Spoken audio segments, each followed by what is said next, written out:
حي على الفلاح.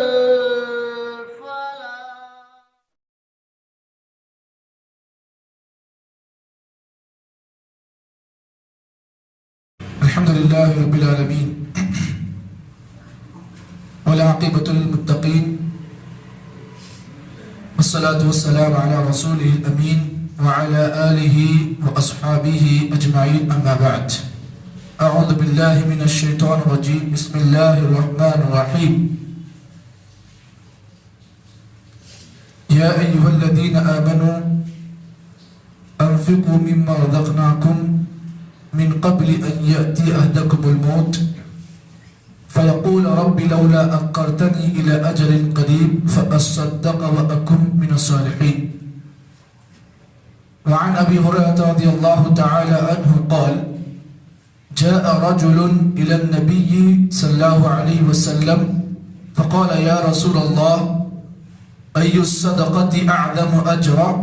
قال أن تصدق وأنت صحيح شحيح تخشى الفقر وتأمل الغنية ولا تمهل حتى إذا بلغت الحلقوم قلت لفلان كذا ولفلان كذا وقد كان لفلان. رواہ متفقون علیہ. صحیح بخاری اور صحیح مسلم کی متفق علیہ روایت آپ کے سامنے پیش کی گئی.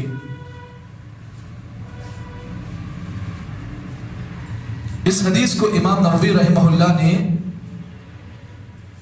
نیکیوں میں سبقت کرنے کے سلسلے میں نیکیوں میں مقابلہ کرنے کے باب میں امام نووی نے اس حدیث کو نقل کیا ہے. یعنی آدمی نیکیوں کے کام میں سبقت کرے, نیکیوں کے کام میں جلدی کرے, تاخیر نہ کرے. اسی باب میں امام نووی نے اس حدیث کو پیش کیا ہے. حدیث کے راوی آپ لوگوں نے نام سنا ہے, حضرت ابو ہریرہ رضی اللہ تعالیٰ عنہ ہے. اس حدیث کو پیش کرنے سے پہلے ایک سوال ہے. سوال کیا ہے؟ افضل صدقہ کون سا ہے؟ صدقہ ایک ہے زکوٰۃ, ایک ہے صدقہ. صدقہ آدمی زندگی میں کبھی بھی دے سکتا ہے, لیکن زکوٰۃ مخصوص ہے. آدمی سال میں اپنے مال کی زکوٰۃ دے. جیسے ایک سال گزرتا ہے آدمی کے پاس, وہ اپنے مال کی زکوٰۃ دے. عام طور پر لوگ رمضان میں دیتے ہیں, لیکن حقیقت یہ ہے کہ ایک سال گزرنے کے بعد مال پر آدمی زکوٰۃ دے اور اس کا مال نصاب تک پہنچے. یعنی زکوٰۃ کی جو نصاب ہے اس نصاب تک اگر پہنچے تو آدمی ہر سال اپنے مال کی زکوٰۃ دے. یہ سال میں ایک دفعہ ہوتا ہے, لیکن صدقہ زندگی میں آدمی کبھی بھی دے سکتا ہے. یہی فرق ہے صدقے میں اور زکوٰۃ میں. دوسرا سوال دوسرا یہ ہے کہ صدقے کو صدقہ کیوں کہتے ہیں؟ جواب, صدقے کو صدقہ اس لیے کہتے ہیں کیونکہ آدمی اپنے دل کی صاف نیت سے اپنے دل کو خوش کر کے, دل میں بغیر کوئی کمی بیشی کے, دل میں بغیر کسی شکایت کے آدمی اللہ کی راہ میں رب کی رضا کے لیے خوشی سے جو بھی مال دے اسے کیا کہتے ہیں؟ صدقہ کہتے ہیں. عربی زبان میں صدق کہتے ہیں سچائی کو, اور اسی سے بنائے صدقہ. اب یہاں پر آپ اس بات کو جان لیں, اللہ کے نبی نے اس حدیث میں اس سوال کا جواب دیا کہ افضل صدقہ کون سا ہے. عام طور پر ہمارے پاس ایک مزاج ہے, یہ ہمارے ہندوستان, پاکستان, سری لنکا میں مزاج کیا ہے؟ جیسے کوئی آدمی بیمار ہو جاتا ہے صدقہ دیتا ہے. زندگی میں کبھی نہیں دیتا, وہ اچھا ہوتا ہے, تندرست ہوتا ہے, صدقہ دینے کے لیے لوگ اس کے پاس آتے ہیں, مدرسے والے آتے ہیں چندے کے لیے, تعاون کے لیے آتے ہیں, نہیں خرچ کرتا. لیکن جیسے بیماری آتی ہے, کوئی مصیبت آتی ہے, فوری صدقہ کرتا ہے. اسی لیے کہتے ہیں, مقولہ بڑا مشہور ہے, انسان بیمار پڑتا ہے تو اس کا خیرات نکلتی ہے باہر. تو یہ مسئلہ آپ اس بات کو جان لیں کہ افضل صدقہ کون سا ہے, کہ یہ صدقہ ہے جو ہم نے سمجھا کہ کچھ اور اس کی قسم ہے. اللہ کے نبی صلی اللہ علیہ وسلم سے یہی سوال کیا گیا. آئیے اس حدیث کو پوری آپ کے سامنے پیش کر دوں. راوی ہے حضرت ابو ہریرہ رضی اللہ تعالیٰ عنہ, فرماتے ہیں جاء رجل الی النبی صلی اللہ علیہ وسلم, اللہ کے نبی بیٹھے ہوئے تھے, آپ کے پاس ایک آدمی آیا. اللہ کے نبی سے سوال کیا. سوال کیا کیا؟ کہا اے اللہ کے رسول ایک سوال ہے. سوال یہ ہے کہ ایو الصدقۃ اعظم اجرا.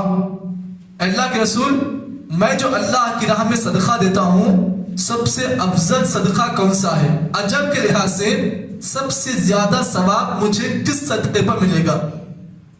نبی اکرم صلی اللہ علیہ وسلم نے جواب دیتے ہوئے فرمایا ان تصدق وانت صحیح شحیح. نبی اکرم صلی اللہ علیہ وسلم نے فرمایا تیرا افضل صدقہ یہ ہے کہ تو اپنی صحت مندی کے ایام میں، تندرستی کے ایام میں جو بھی اللہ کی راہ میں خرچ کرے یہ افضل صدقہ ہے. ایسا نہیں کہ آدمی بیمار پڑ گیا، لاغر ہو گیا، کمزور ہو گیا، ڈاکٹر بول دیے نہیں اب تو کچھ دنوں کا مہمان ہے. ابھی کیا کرتا؟ ڈر کے پورا مال خرچ کرتا. جب صحت مند ہوتا ہے، طاقتور ہوتا ہے، ہاں نہیں دیتا. لیکن جیسے ہی بیمار پر ڈاکٹر بولتا نہیں اب تمہاری گارنٹی نہیں، تو کیا کرتا آدمی ہو؟ نہیں چاہ کے بھی پیسے نکلتے. لیکن جب تندرست ہوتا ہے تب 1000 بار بولے تو بھی صدقہ نہیں دیتا ہے. تو اللہ کے نبی سے پوچھا گیا اللہ کے رسول افضل صدقہ کون سا ہے؟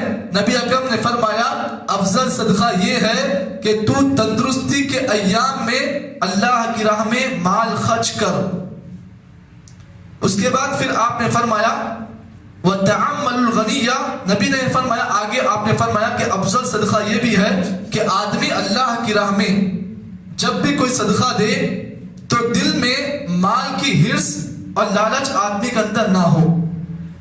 مال کی ہرس نہ ہو. آپ صدقہ دے رہے ہیں دل تنگ کر کے مت دیجیے ارے دیے تو پیسے کم ہو جاتے. نہیں، یہ اگر نیت آپ کے اندر آ گئی کہ میں پیسہ خرچ کروں گا تو میرا پیسہ ختم ہو جائے گا، نہیں. آدمی اللہ کی راہ میں مال جب بھی دے، صدقہ دے تو آدمی بغیر ہرس کے، بغیر لالچ کے آدمی دے.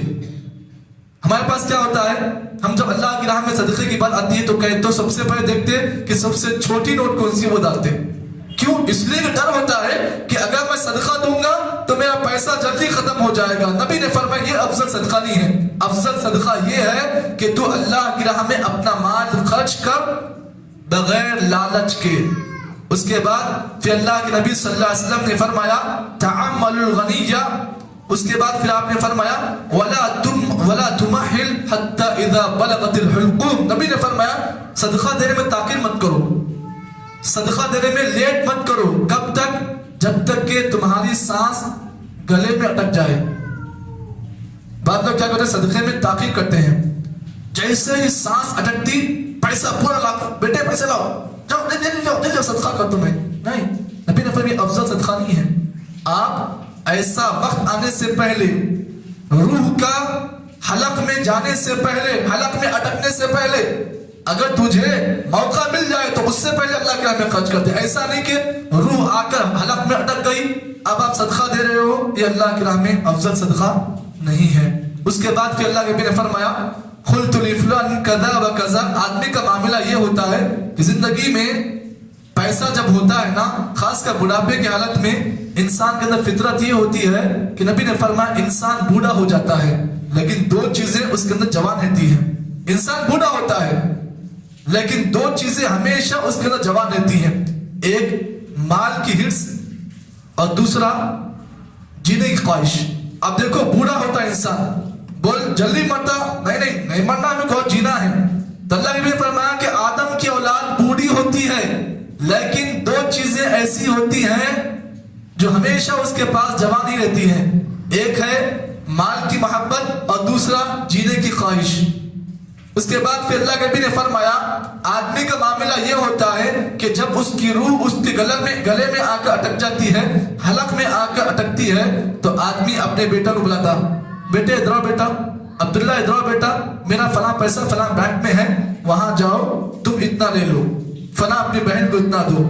زندگی میں کبھی نہیں دیتا، مرتے وقت اپنے بیٹا کو بلاتا اور اس ڈر سے کہ بیٹا تیرے نام پر میں نے تو یہ کر دیا، میں نے وہ کر دیا. نبی نے یہ افضل صدقہ نہیں ہے. آدمی کو چاہیے کہ مرنے سے پہلے صحت مندی کے ایام میں، تندرستی کے ایام میں اگر اپنی اولاد کو کچھ دینا چاہتا ہے، وصیت کرنا چاہتا ہے تو وصیت کب کرے؟ تندرستی کے ایام میں کرے. ہوتا کیا ہے ہم لوگ مرتے وقت وصیت کرتے ہیں لیکن صحیح طریقہ یہ ہے کہ آدمی مرنے سے پہلے وصیت کر کے مرے. کہ بیٹے فلاں بیٹے کو میں نے ایسا رکھ دیا, فلاں بیٹے کو میں نے یہ رکھ دیا, فلاں بیٹی کے نام پہ میں نے یہ گھر رکھ دیا. نبی نے فرمایا یہ افضل صدقہ ہے. اب مرنے کے بعد کیا ہوتا ہے, اولاد کے اندر اختلاف ہوتا ہے کہ میرے باپ نے مجھے وصیت نہیں کی تھی, اس لیے میں یہ لے لیتا ہوں, تو وہ لے لیتا. اب کیا ہوتا, حالت یہ ہوتی ہے کہ اولاد میں دیکھتے دیکھتے خونم پانی ہو جاتی ہے.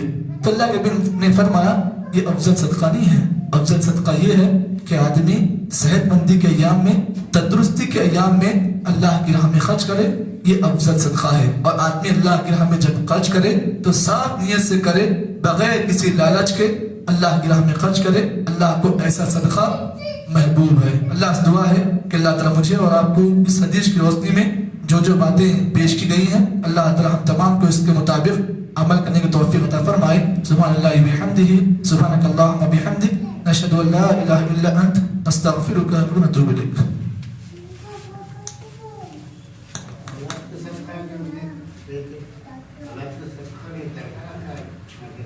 Allah